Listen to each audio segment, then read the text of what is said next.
An honor and a pleasure to be here. I'm delighted.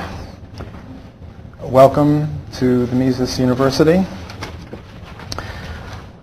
The book I'll be discussing is Murray Rothbard's Power and Market. I'm certainly not going to get through the whole book in this section, but I am giving another talk on Thursday, The Fallacies of Public Finance, where I'll go through another long chapter. What I'll be doing is hitting the high points, maybe discussing 30 or 40 different points in each 2 minutes, 3 minutes. My thought is that many of the other people, my colleagues, are going in depth in 1 or 2 issues each, and I figured I'd sort of cover the waterfront. That way, if anything got left out, I might be hitting it. I'll be doing a sort of a cadenza in music. A cadenza is when the violin person does his symphony or whatever it is, and then all of a sudden there are 20 or 30 bars right in the middle of it for the violinist to sort of play based on what the composer said before, sort of theme and variations. So it'll be sort of Murray's book, but filtered through me. And my hope is that I will incite or increase your interest in reading the book. Let me get started with his first chapter, Defense Services in the Free Market. Now, the free enterprise philosophy, I think, can be considered to consist of 3 groups. In the middle or on the left would be the classical liberals. Here the most famous people might be Milton Friedman and Friedrich Hayek. And one way to put a number on this is what percentage of the GDP do they think the government should have? And I've never seen them write exactly on this, but sort of reading in between the lines, it would be some 10, 20, 30% of the GDP should go to government, which is a lot less than now goes, so they are in the direction of free enterprise. The next group, moving toward the right or toward the freedom or toward what Ralph Raico said last night, the totally voluntary society, the next group would be the minarchists, who say that there's only one function of government, and that's to protect persons and property.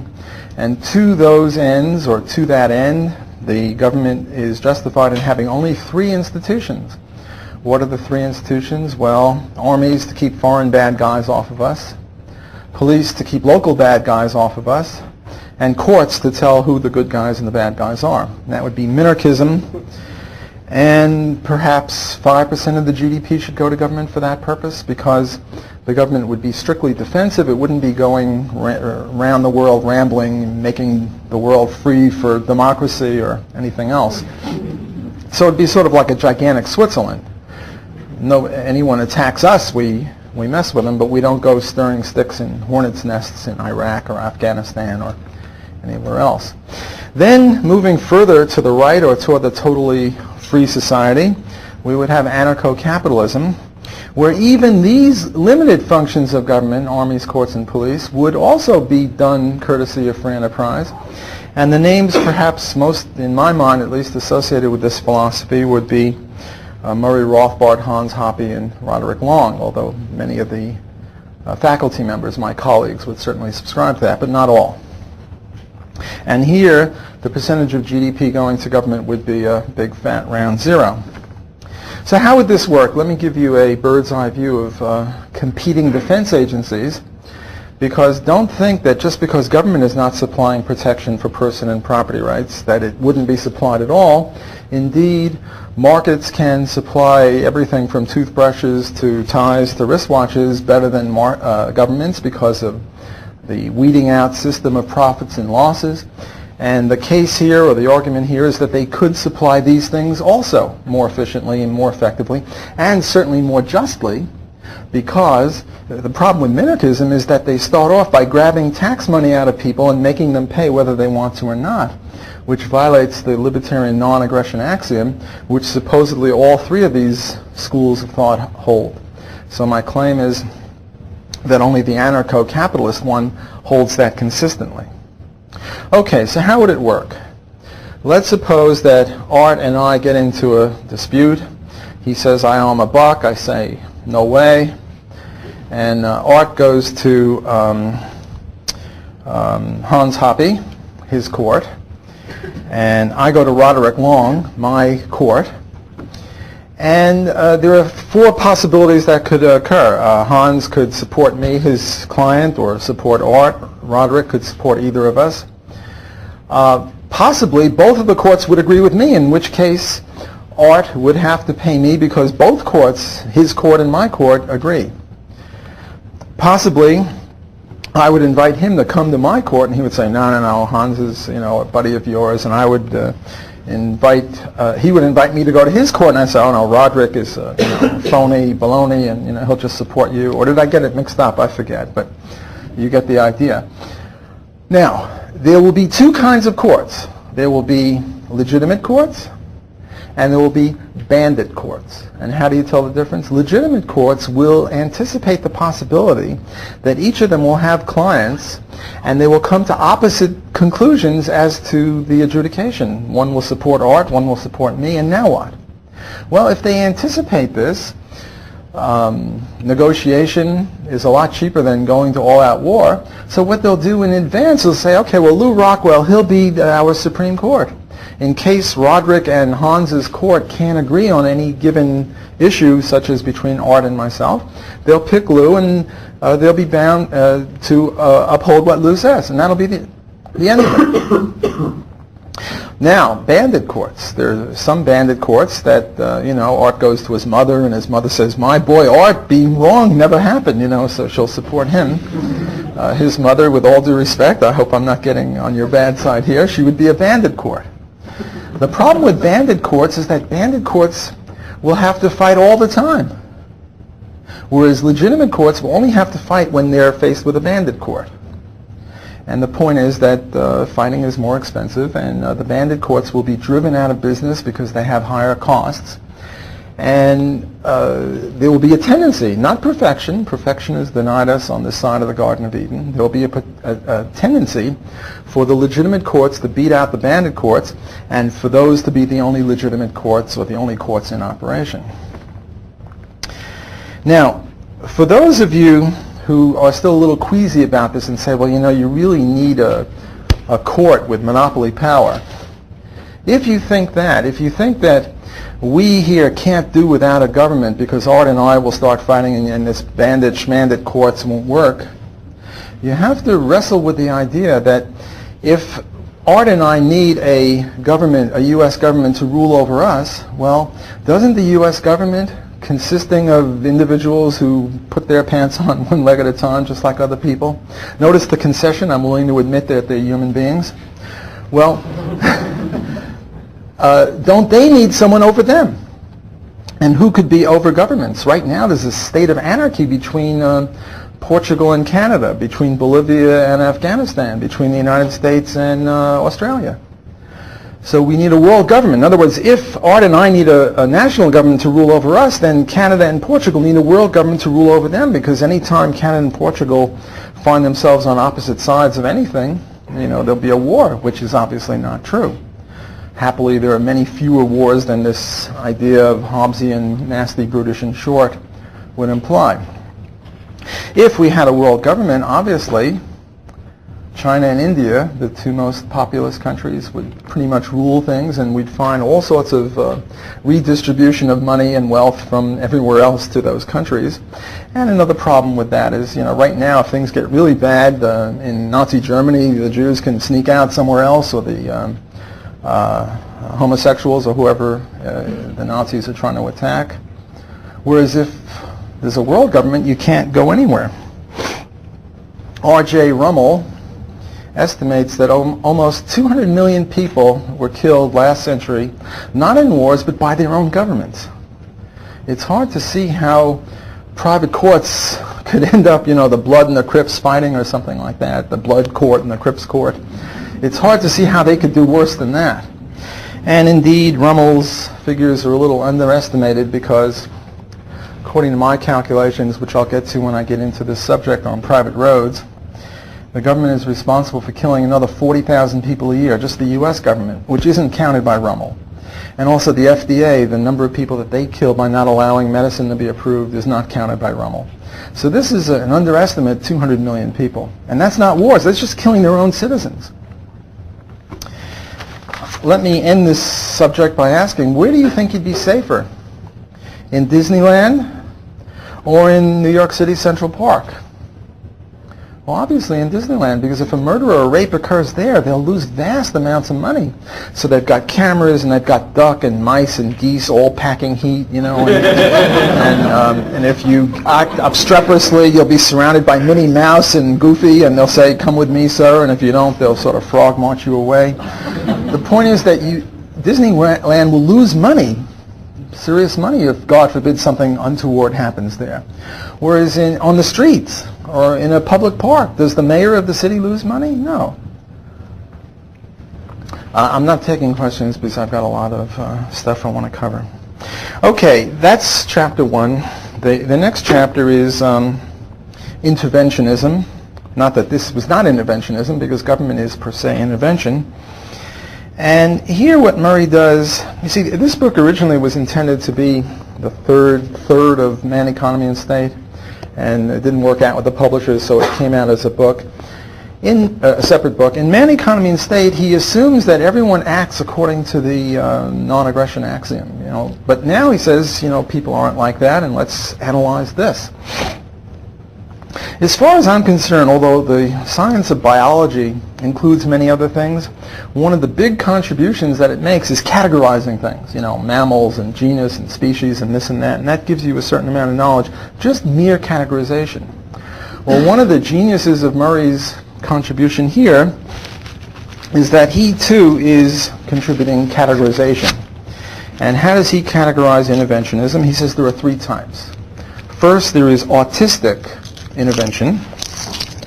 What's autistic intervention? Autistic intervention is where the government tells you to do something or not to do something. Or it involves just you.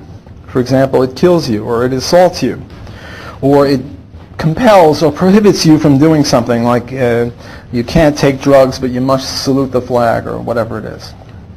Or in religious societies you must pray in a certain way. That would be autistic. What's binary?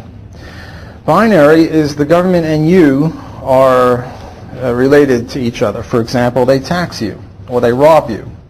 But I repeat myself because taxes are indistinguishable from robbery. Or the government enslaves you or drafts you. Again, a repetition. And the third major distinction in violence, in the denial of non-aggression, is triangular. What's triangular? Where the government doesn't order one person to do something or not, or give it money or give it labor services, but rather it says, you two guys, here's how the two of you have to relate to each other. For example, the minimum wage. You can't pay him less than a certain amount. Or rent control. You can't charge him, the tenant, more than a certain amount. That would be triangular. Now what Murray says is that the direct effects of this is hegemonic. There's a relationship of hegemony where one orders the other around as if a slave.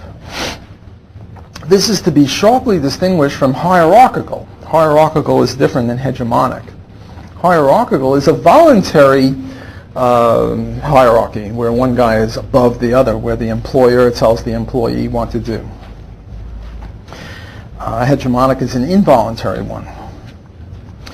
Okay, so this sets up conflict, whereas in the market there's voluntary cooperation. One person cooperates with the other. In the government sphere, one person orders the other person around and tells him what he has to do. Now you might say, but tut, not so fast. Maybe in monarchy this is true, but in democracy we are all ruling ourselves. Well, that's not true, because there is such a thing as the tyranny of the majority.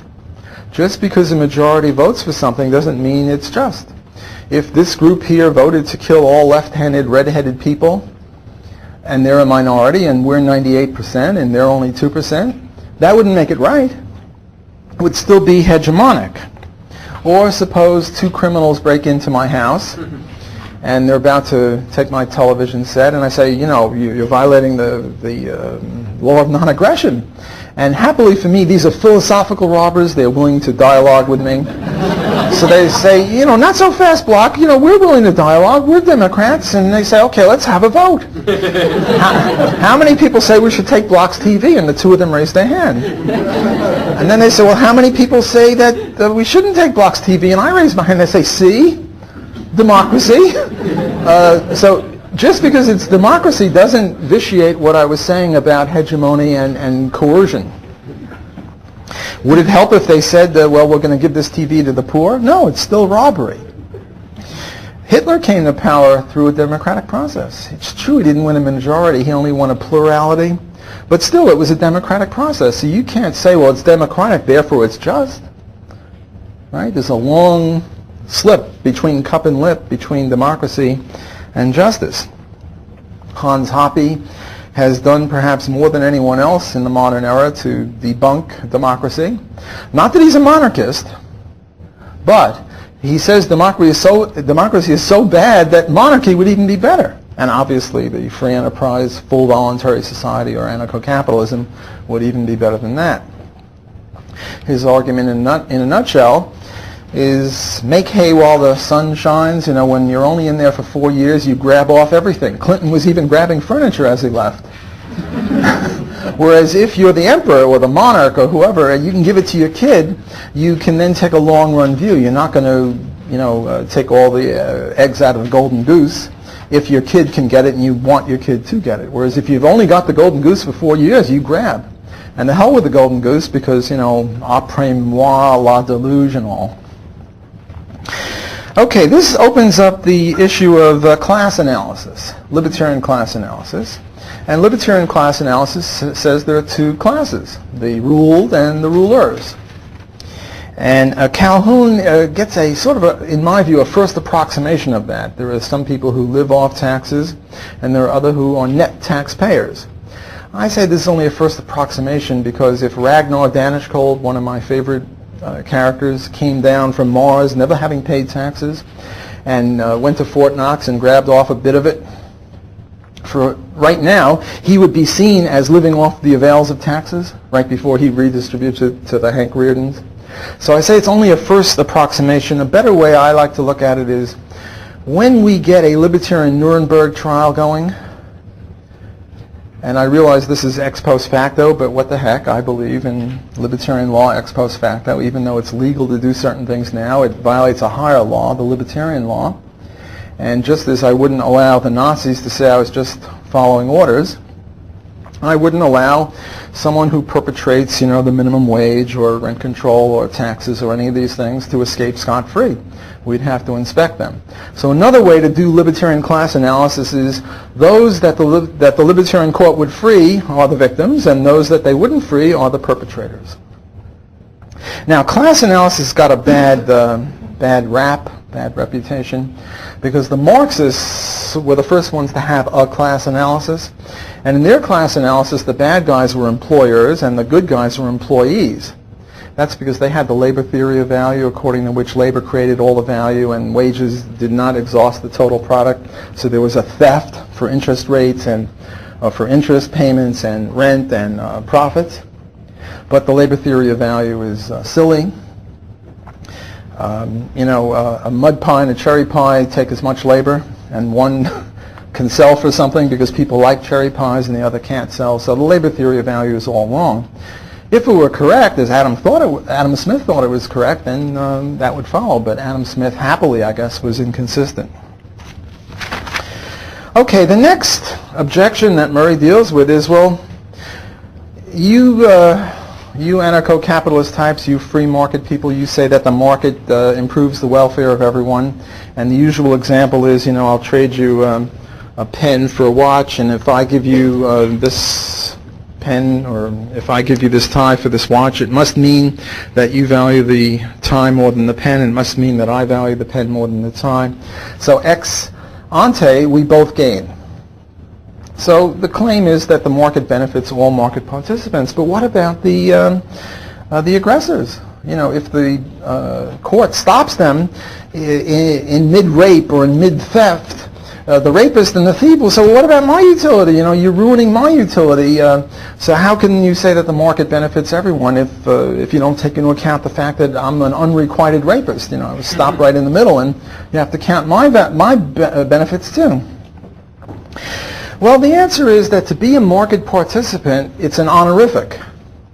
Not any old person can be in the market. In order to be in the market, you've got to make an offer that someone else wants. So for example, if I offered a penny for your house or your car, am I a market participant? No, because I didn't succeed in making an offer that at least one person took up. Or a case that arises in international trade, if there's a Canadian banana industry and now all of a sudden they open it up to free trade and the Costa Rican bananas come rushing in and the Canadian banana industry goes belly up. Well, what about the poor Canadian banana people?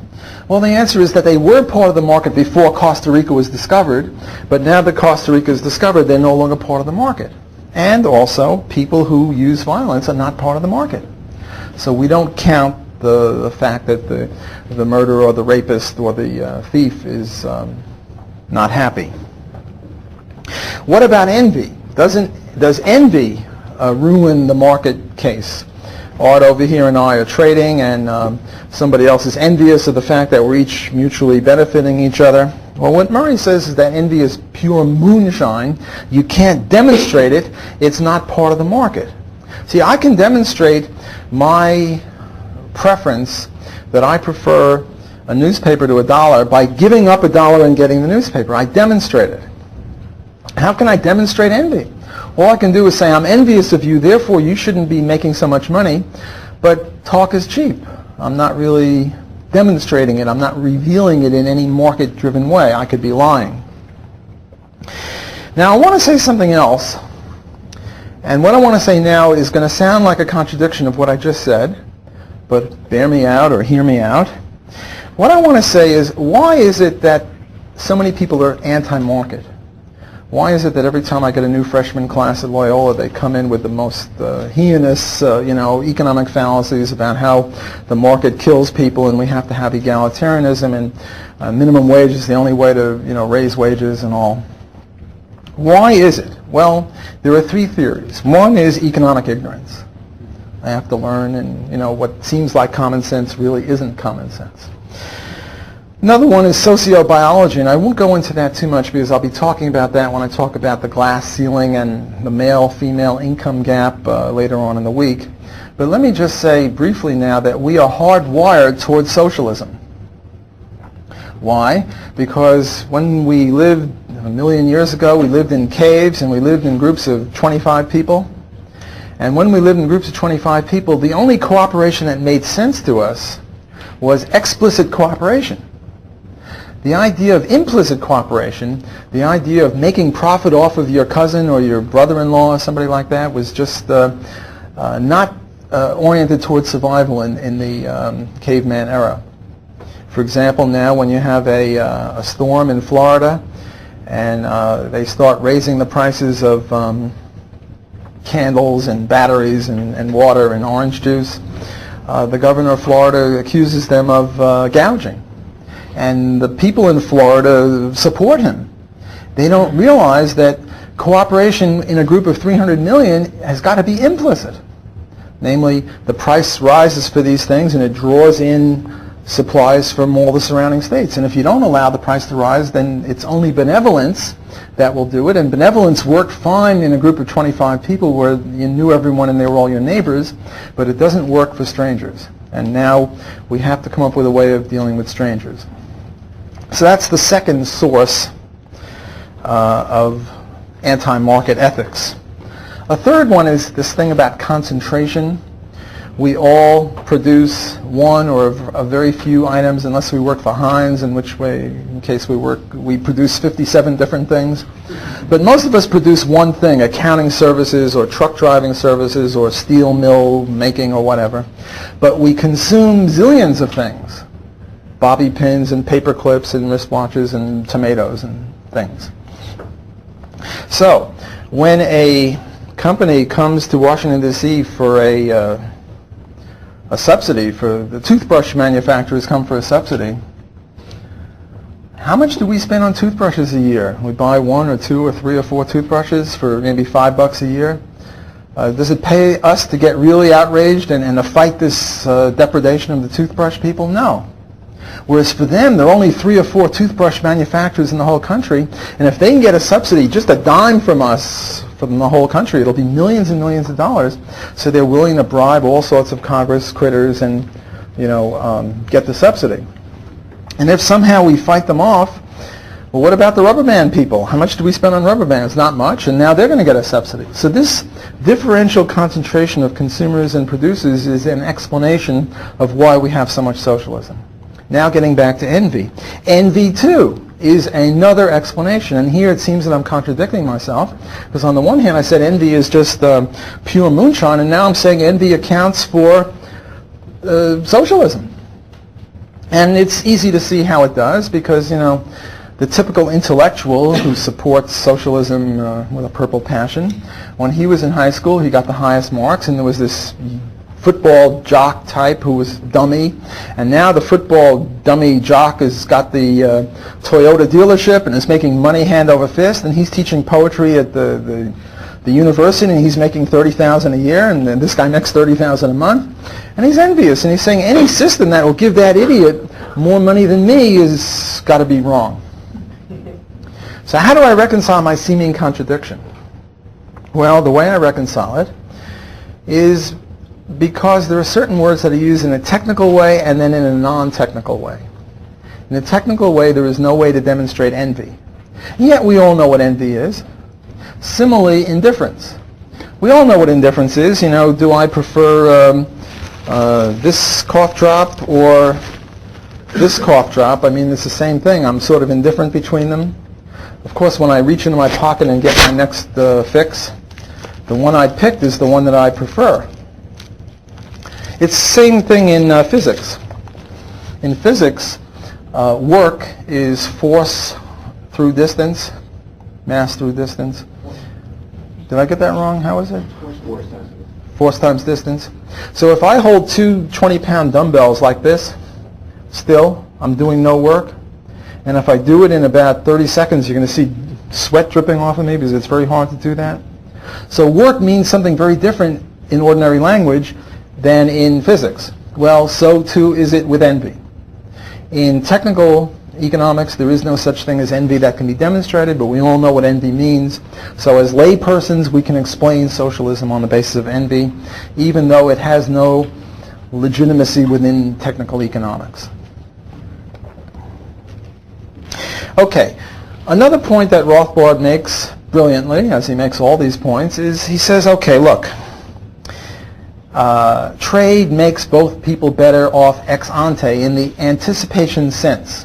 When I trade you this pen for the tie, we're both made better off. Even though you stupidly think that if you trade your great pen for my lousy tie, I'll give you an A, you don't realize that I'm not marking you, or you're trying to butter me up. In other words, we don't know the reason why you're trading. All we know is that you voluntarily agreed to trade. There must be something about this tie you like better than the pen, otherwise you wouldn't do it. So much for ex ante. How about ex post?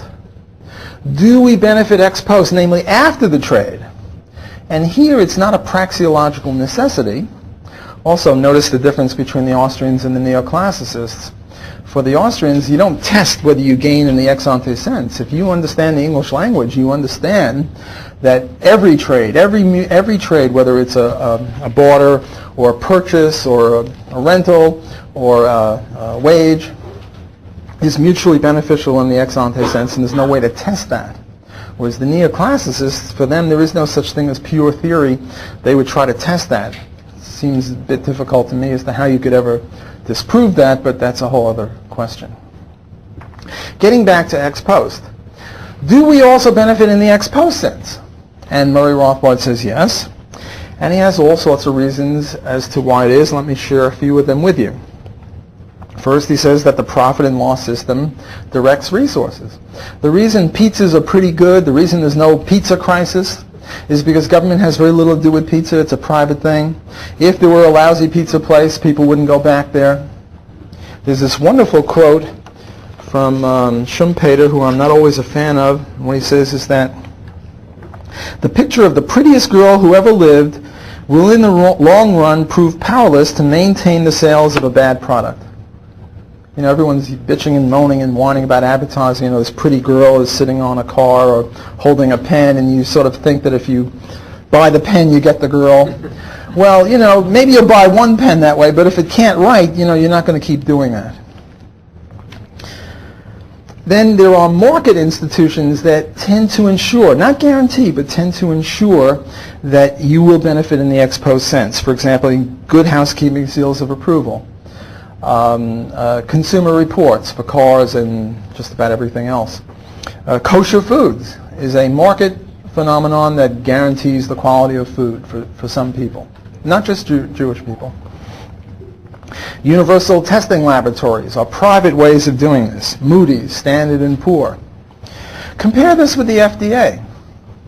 See, the problem with the FDA is not that they screw up once in a while and make a type 1 error, namely approve a bad thing like thalidomide, which was a great morning sickness pill, but it created birth defects for babies. I don't mind that much that they screwed up. It's human to err. Private people screw up too. What I really mind is that after they did that, they were still in business. Imagine a pizza place that screwed up royally and killed or created birth defects. That would be the end of that pizza. So you get this automatic weeding out system. But the FDA is still in business at the same old lemonade stand, and now they're creating type 2 errors, namely refusing to approve of good things. So it takes 10 years and millions of dollars to get any new drug going, and meanwhile people have to go to Canada or Mexico or have to die without it. If they had any decency, what they would do is say, okay, well, you know, we won't ban things, we'll just give recommendations. And if we don't think that this cancer drug is any good, we'll say so, but you're free to use it. You can throw the dice. You know, you got 3 months to live and they won't let you try this. That might be approved in 2 years. That's pretty vicious. The left thinks that we're smart enough to vote, but too stupid to decide whether to wear a helmet for a motorcycle or to wear a seatbelt. In Canada, where they're even pinker than we are, not only do you have to wear a motorcycle helmet, you even have to wear a bicycle helmet. Pretty soon, you know, you go on skates or you just go out for a walk, they're going to make you wear a helmet. It's really... Now, there are some people say, well, you know, there is a weeding out system in the political system. You know, if you don't like the governor or the mayor or the president who did this, you get rid of them in 4 years. But that's the problem. You have to wait 4 years. Or on average 2 years between elections every 4 years. Whereas in the market, you don't like the pizza, you don't buy it today or tomorrow. And also, with the government, it's a package deal. You know, you might like George Bush on policies 1, 3, 5, and 7, and like Kerry on policies 2, 4, 6, and 8. You have no way of registering that I like policy 2 and 7 and 19, because it's a package deal. You have to vote for this guy or that guy. Whereas in the market, you can vote for blue shirts with little crosses or blue ties or this kind of Mickey Mouse watch or whatever. Namely, you can focus your desire very narrowly. So the market is much more conducive to people than is the government. Okay, we're now going on to price controls, or we're now getting into triangular intervention. Triangular intervention are things like minimum wages, rent control, usury laws, farm price supports, things where the government sends out notices and orders people to interact with each other or not interact with each other in various ways. Well, let me tell you a little story. I wrote well, before I get into the story, let me just illustrate the rent control case. Rent control, if we have a supply and a demand of housing, the price of housing there, rent control sets up a rent below equilibrium such that the demand is greater than supply and there's housing shortages and people don't build houses and people abandon houses and people don't repair houses because they're not allowed to charge a rent that will defray them for the full cost of repairing. So you get all sorts of problems.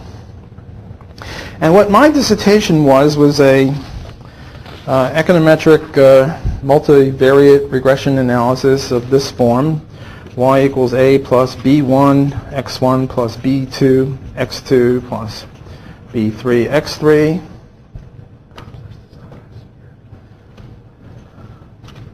There it is. And what I was trying to do is the dependent variable over here, I was trying to measure things like housing quality, vacancy rates, abandonment, amount of new building.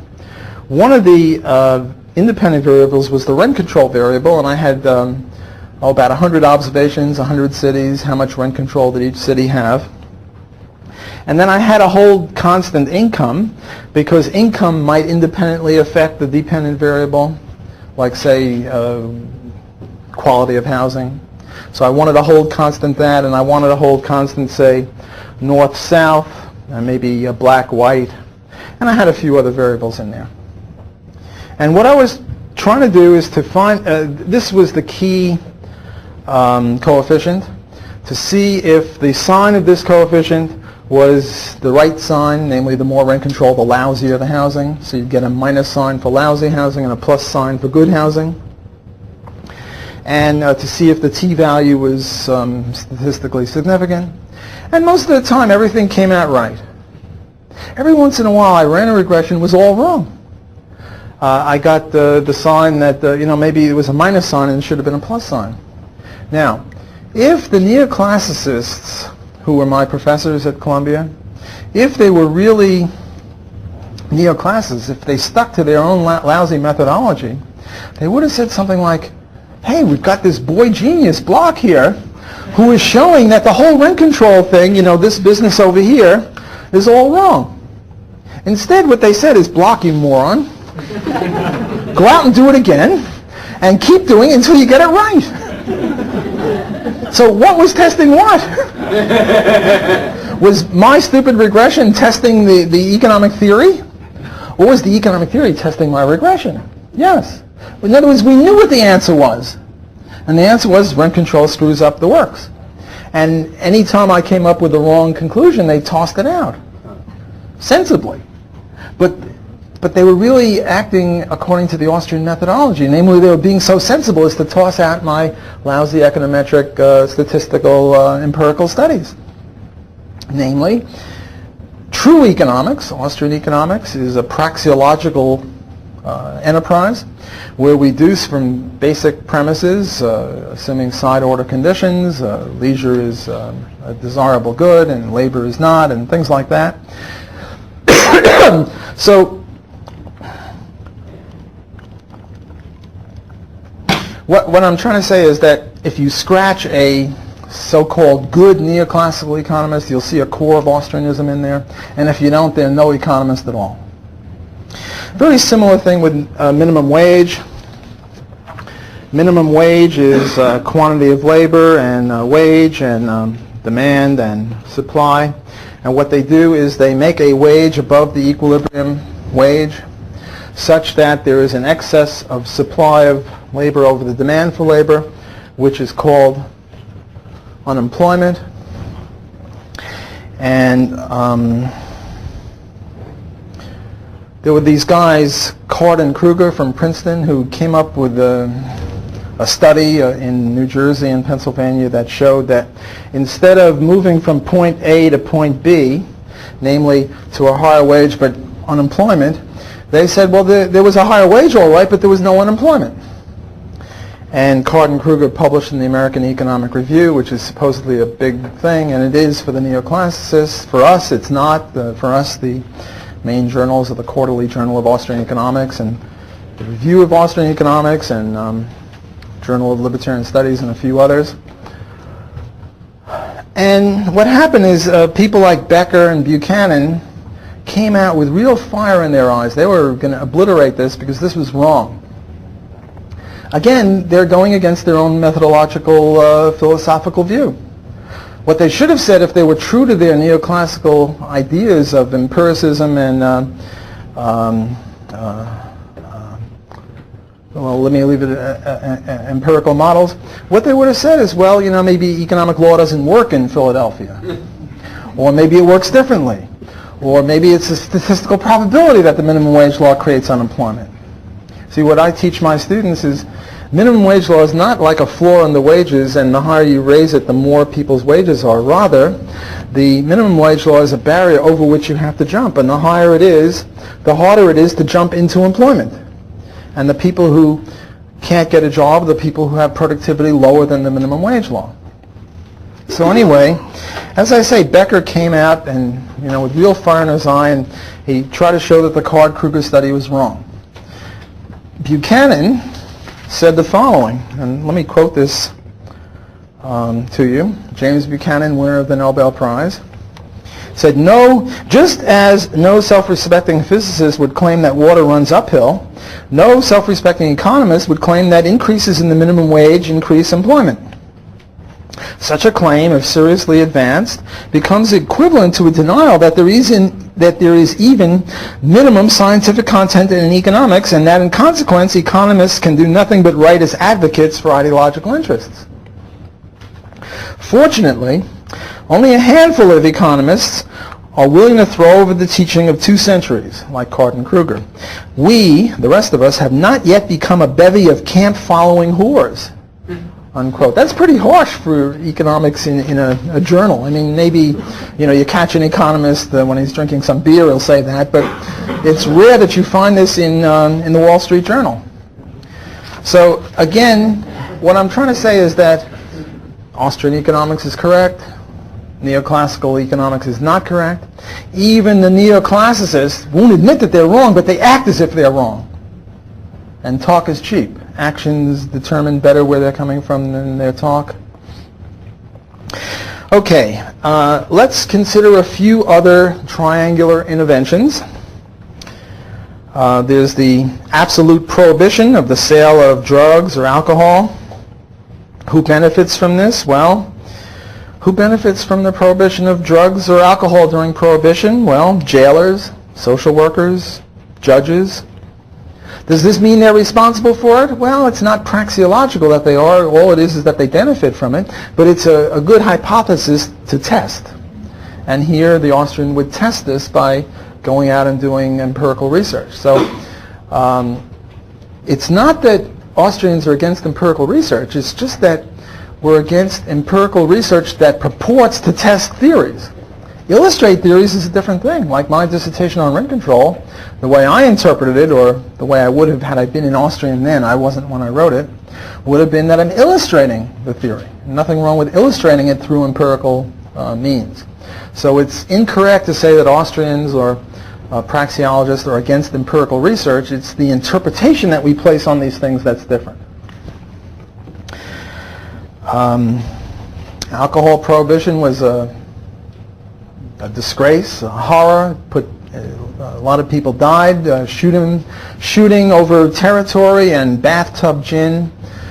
Same thing with drugs. We've got an inordinate number of people in jail. A lot of people are shooting each other and killing innocent victims. One of my favorite people, Lenny Bruce, died not of an overdose but of impure heroin. The people who perpetrated this law have a lot to answer for. The next one is rationing, partial prohibition, maximum hours legislation or Sunday closing. What happens with maximum hours legislation is that the reason we don't work, the reason we no longer work 100 hours a week or 80 hours a week or 60 hours a week, many of us, is because of increasing productivity. So as productivity increases, people take some of the increased wealth that productivity provides out in the form of leisure, and the work week is reduced. And as they do, the legislature keeps passing maximum hours legislation a little lower, thus taking credit for what productivity is doing. You get the point? In other words, the reason we're having less and less work is not because of the legislation, it's because of productivity, and they're taking credit for it by passing a law. As the productivity increases and the wage and the hours fall, they pass a law saying the hours have to fall. The proof of this is, suppose in France now they're down to, 30, 35 hours a week. Suppose they had passed something like that in the 15th century, saying you can only work 30 hours a week. Well, you know what would have happened? Everyone would have died. Because in the 15th century or the 9th century, we just didn't have the technology to keep a lot of people alive working 30 hours a week. You had to work 80 or 90 hours a week just to stay alive. So you can see this contrafactual historical claim as proof that what's really going on here is not the legislation, but the productivity increase. Similarly with product control or grants of monopoly privileges. Taxi cab licenses, if you don't have one, you can't drive. Bus franchises. I used to hear the story about the Jim Crow legislation where the buses in the South said blacks had to ride in the back of the bus. And I always wondered when I was a kid, well, why didn't some other bus company just come in and said, look, blacks, you can ride in the front and the back, we don't care. And they would have outcompeted them for all the black customers, and they could have charged a little more, made a lot of profits off of them. Well, why didn't that happen? Why didn't the market stop this craziness? And the answer is bus franchises. Namely, the government only gave a franchise to certain bus companies, and they wouldn't give a franchise to another bus company that would have said, you know, we don't care blacks where you ride, front, back, middle, what have you, and we're going to make money off of this, and thus undermine the discriminatory elements. But the market can't work if you don't have free entry, if the law is that you just can't set up a bus company. Okay. What else do we have here? Compulsory cartels. This is marketing boards. In Canada, they have marketing boards for all sorts of agricultural products, milk marketing boards, egg marketing boards, various marketing boards. And the idea here is that you just can't buy a few chickens or buy a few cows and start producing. Well, you can for yourself, but you can't sell it to anyone else. And if you try, if you buy a few chickens and you start selling eggs, they'll put you in jail. Imagine that, put you in jail for the crime of selling eggs to other people at prices that they're willing to buy. So instead, it's a cartel, and everyone has to give their eggs to the marketing board, which makes a big profit off of this. And what this does is it protects inefficient old farmers, and it precludes more efficient entrants who could do the eggs or the milk cheaper, but they can't buy the quota, they can't buy the right to get in there. Similarly with taxis. In order to set up a taxi cab, you just can't get a car and put something on the roof and go riding around.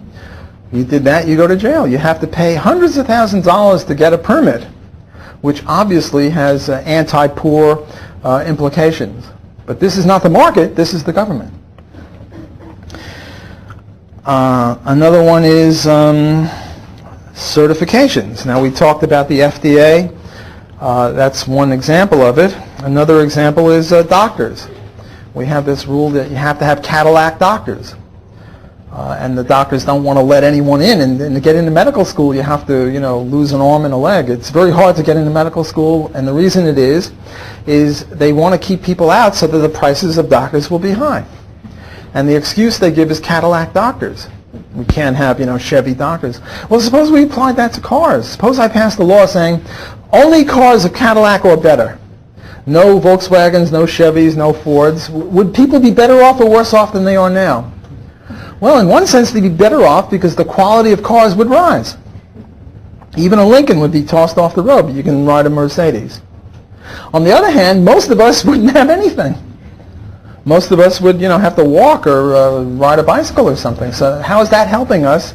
How is this triangular intervention helping us? It's not. It's clearly a butter, margarine kind of thing where the people who are against colorizing margarine were the people in the butter producing states. You can see that it's a clear ripoff. Then there are these things called certificates of convenience and necessity.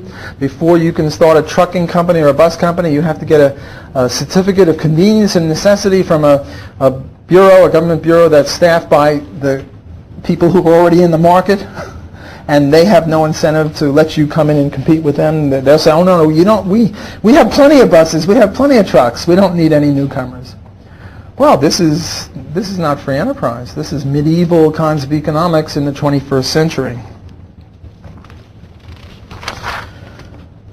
Okay, what else do we have? Tariffs. Tariffs are another triangular intervention. A quota would be, that the Japanese can't export the Toyotas or Hondas to us. One way to get around that is to set up a company here, which might or might not have been efficient. In the absence of a tariff, you might not have had it, or you might, I don't know, but it's possible that an inefficiency has been brought to bear because the Toyota had to set up a company in Texas as opposed to Yokohama or something. Then there's this great fear of outsourcing. That God forbid we outsource jobs to India or China, there'll be no jobs for us left.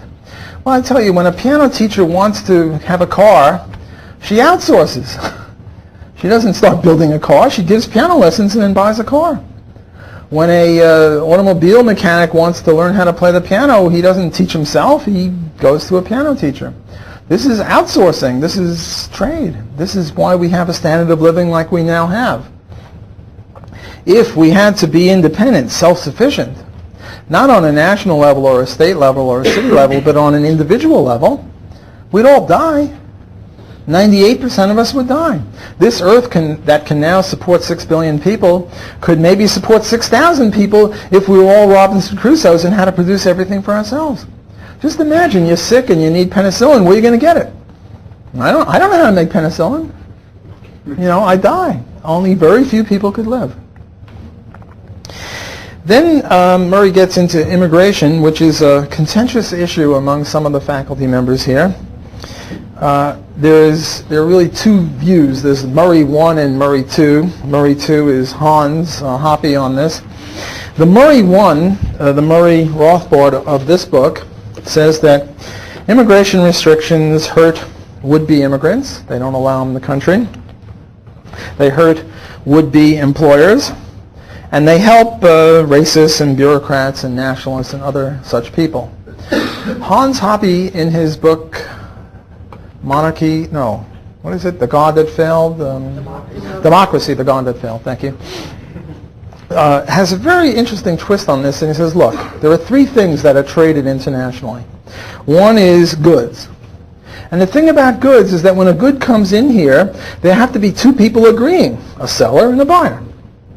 Second thing is money or investment money. And again, there have to be two parties agreeing. I just can't invest money in Bolivia on my own. I have to buy a factory in Bolivia, and that means the Bolivian has to sell it to me. So again, there are two people.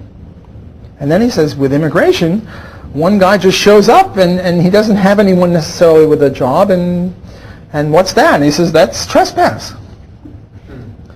A very powerful argument. My point against that is, well, as long as there's vast empty space in Montana and Alaska and Nevada, I don't see how it violates libertarian code for somebody to pole vault in or to come in on a, helicopter, and just set up shop in the middle of Nevada. Whose rights is he violating when he takes over territory where there's no one there? The government claims it, but they never homesteaded it. Now, a possible reconciliation that I've been thinking about with Hans is, well, let's privatize everything. If it moves, privatize it. If it doesn't move, privatize it. Since everything either moves or doesn't move, you privatize everything. No longer is it possible to pole vault your way in or helicopter your way in because everything is owned. So that's one possible reconciliation on this. The other is, well, what about I buy up a couple of square miles of Wyoming, and now I get all my buddies in there. Now the question is, well, can they get out? Or do I have to provide surety for them? In other words, if they get out and mug someone, I'm responsible. And the way they can get out is on private roads. And one of my future lectures will be on privatizing highways, so I'll defer consideration of that issue until that day. Okay, another one is child labor laws. Child labor laws are very similar to what we said about maximum hour laws. Now, nobody wants little kids to be working in a mine or a factory, and Dickens, showed very dramatically that kids die in factories. But the question is, why is it that nowadays kids aren't working? Is it because the humane government passed a law saying kids can't work? No. Very similar analysis to the maximum hours. Because again, if they pass this child labor law that 12-year-olds can't work, and they did that in the 15th century, all 12-year-olds would die. What happened, the reason 12-year-olds don't have to work now is we're rich enough that we can afford to keep them in school. And the reason we got rich enough was because of free enterprise, not because of meddling governments in their triangular interventions. Next topic is conscription. I told you I'd be touching many subjects on just a minute or two. Conscription is obviously, slavery, and no libertarian can abide that. But here's an interesting twist. My analysis of why the Vietnam imperialist adventure ended was because we had the draft. And the draft drafted one too many kids from Harvard, Yale, and Princeton, and Stanford, and Chicago, and their parents didn't much like it. And those are more the ruling class types than people in flyover country. So a big part of the reason that the war ended was because of the draft. Now, it doesn't mean that I favor the draft. Don't get me wrong, I don't favor the draft. But I have to look askance at people like Milton Friedman and Don Boudreaux and others who say that the reason we should have a volunteer military is that this will enable the U.S. government to more get an armed force more easily in order to commit foreign aggressions. See, the argument is, on the one hand, a volunteer military costs them more, and therefore they'll engage in fewer wars. On the other hand, if you have a volunteer military and no one's getting drafted, then you're not going to have the sort of opposition to the Vietnam War that we had when you had draft kids from the upper crust who go to Harvard, Yale, and Princeton. So to me, it's an empirical issue. Again, I'm distinguishing between normative and positive. On the normative, I'm against the draft. I'm a libertarian. I have to be. But as a positive question, does the draft help or hurt U.S. imperialist ventures abroad? I say that's an empirical issue. And there are two effects. One is this a protest effect, and the other is the lower cost effect. Okay, unemployment subsidies. If you subsidize something, you get more of it. If you subsidize unemployment, you'll get more unemployment. In Newfoundland in Canada, and Atlantic Canada is a basket case, you only have to work 10 weeks a year, and you can collect unemployment insurance for 42 weeks a year. So you can imagine what that does to the incentives, why it would make it not a very vibrant place, why no company would want to locate there and take advantage of the vast army of unemployed, because the vast army of unemployed is being paid a lot of unemployment insurance. Similarly with Indian tribes who were subsidized into unemployment, why don't people set up companies in reservations? Well, they're already paid not to work, so why would they come work for you? Whereas Nike sets up a company in some third world country where they're paying them 5 cents an hour, and now they pay them a quarter an hour, and they're their benefactors, and yet the lefties here say, oh, you're only paying a quarter an hour, you ought to stop it, you're taking advantage of people, not realizing that Nike gets a lot of people interested in working for them in those places. There's an interesting thing with unemployment insurance in Germany. Prostitution has now been not only declared legal, but declared just like any other place. And the unemployment situation there is that if you're offered a job and you don't take it, they kick you off unemployment. So what a bunch of houses of ill repute have been doing is going to young attractive women who are unemployed and saying, aha, we got a job for you. and when they say no, then they kick them off of unemployment. Isn't that beautiful? Well, I'll end on that happy note. Thanks for your attention.